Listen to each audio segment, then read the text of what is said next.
Hello everyone, welcome back to the channel. Today I'm going to show you how to change the language in Duolingo, which is of course to English. If yours is set to another language, or for example in mine right here, it is set to Filipino. Alright, so basically what you're going to do is go to a web browser because you can't change it on the app. Okay, go to a web browser, then type in duolingo.com. Now once you're in here, just log in with your account that is connected to your Duolingo app. All right, click this one right here. I already have an account. You can open the Duolingo website via browser on any device. It could be on your phone, Windows computer, or any device that has the browser. All right, once you're in here, again, click on I already have an account.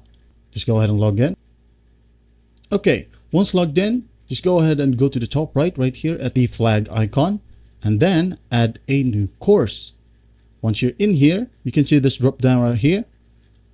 All right, I speak English. You can just go ahead and select another language right here to be the base language of your Duolingo app.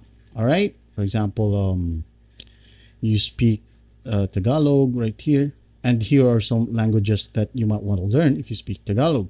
All right, so I'm going to select English and wait for it to load. All right, once done, go back to your Duolingo app, sign out, close the Duolingo app, log in again, and everything should work perfectly fine now. As you can see here, it is now set to Filipino. And that is it. I hope this video helps them. Please don't forget to share this video to your friends. And if you find this video helpful, please leave a like and subscribe. Thanks for watching. Goodbye.